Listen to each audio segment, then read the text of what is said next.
My name is Sophia Young, running for school board. I'm the mother of two. I have a toddler boy and a baby girl. I'm the donor communications manager for developmental services of Northwest Kansas and a member of the Hayes Toastmasters. I believe that a good school system that continuously entices young families to stay in the community will contribute greatly to economic growth, which is needed here in Hayes.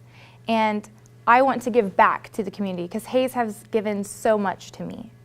It has given me an education, a family, and confidence, and I believe that my skills would best be served on the school board. I moved here from Lenexa, Kansas, where I attended USD 232 all the way from K through 12. My parents kept me there because it was a really good school district. I was one of those kids that woke up every day excited to go to school. And I was sad when the bell rang to have to go home most days.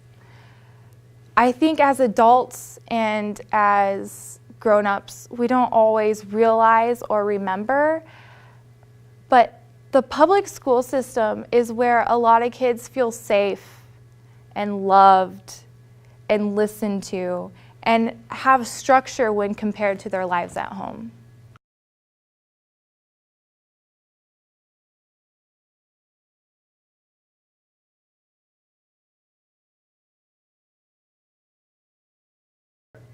So I'd be representing a demographic that's currently not represented on the school board, which is unmarried parents. Also, I would be representing millennial parents. Along with that, the future school board, or after this election, if I am not elected to the school board, there would be 6 male and 1 female on the school board. So by electing me, it would add a little bit of girl power to the school board, and that I would be able to bring that.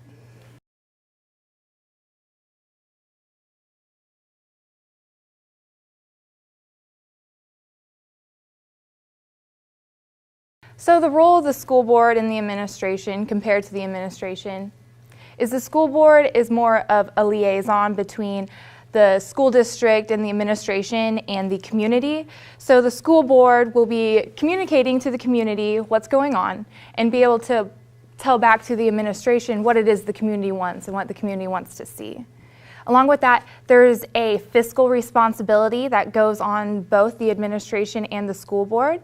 With the school board, you have that extra fiscal stewardship that you're telling the community, how things are being spent and what everything looks like financially for the school district. Along with that, there's also just the need and responsibility to be transparent as a board member.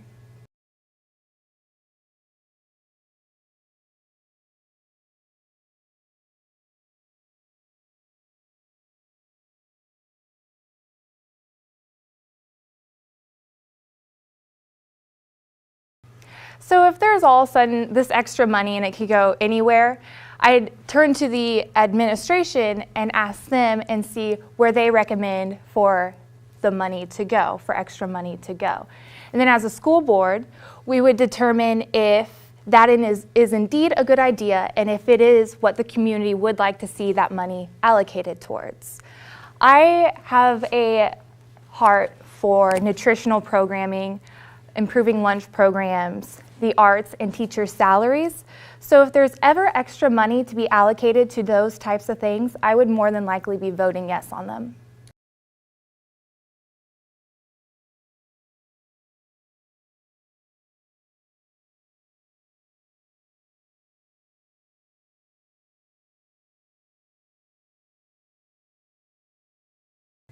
Do I support the school bond? I do, but I didn't always. I was very skeptical at first. And here's why. I had a lot of questions. It was a lot of money. It's 30 years of paying this off. But when the vision team behind the school bond got up and presented the school bond issue to the school board, there was a lot of questions asked, and a lot of my questions were answered. And it seemed that the vision team had really thought through everything. They had professionals working on their team. They were out talking to people in the schools, and they have reasons behind why they're doing something or why they're not doing something.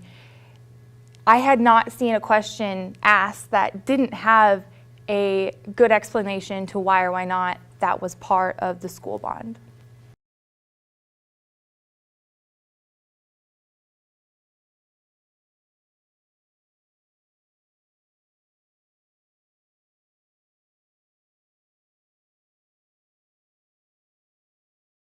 So if the school bond were to fail, they need to move forward with their facilities plan. Well, the school board or the school district has a capital outlay, and the capital outlay helps fund capital projects such as HVAC systems at Hayes High. So that will continue as normal, and that should continue as planned. You know, if the school bond issue fails and continues to fail, because I believe that the vision team, even if it fails this time, they're going to be back up with another bond. So if it were to continue to fail, that capital outlay plan may need reevaluated just to make sure that it is being spent correctly.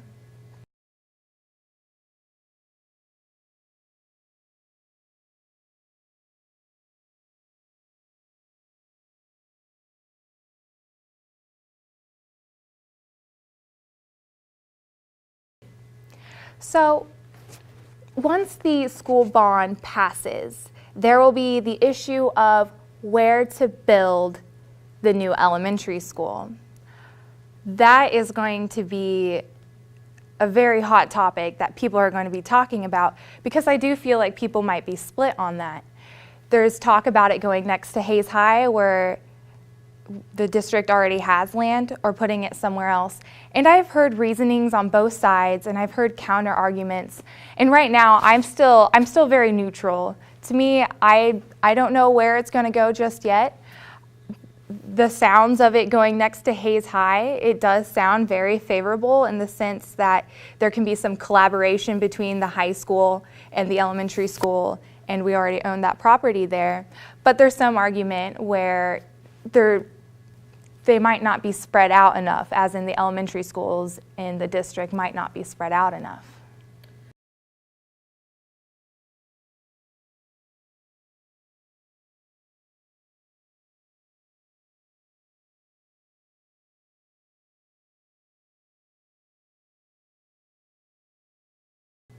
So right now, Hayes High, or the district, is meeting the career and readiness standards that are set forth. If not, I'm pretty sure that they're exceeding the averages. The last year graduating class of Hayes High, there was 9 students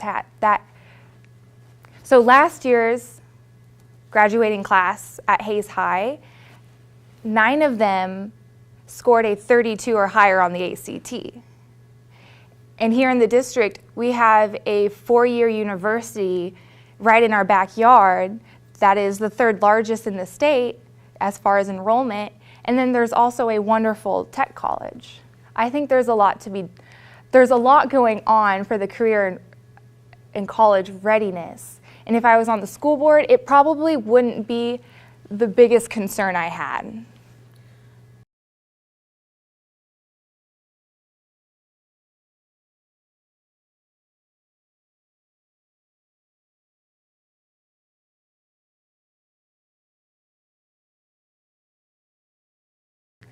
When it comes to kindergarten readiness, you can only control what you can control. So we cannot really control what the parents are doing with their kids. We definitely encourage and hope and want them to be reading to their kids, taking them to the library, and exposing them to as many social activities as possible to prepare them. But as a district, I think we can continue to assess and evaluate the Early Childhood Connection Program and Head Start, and just continue to improve upon that wonderful program.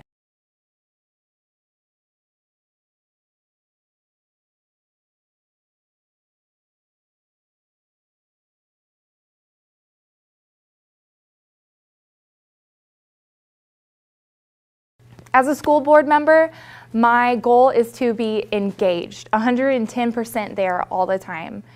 and to also carry the vision of the community to the school board.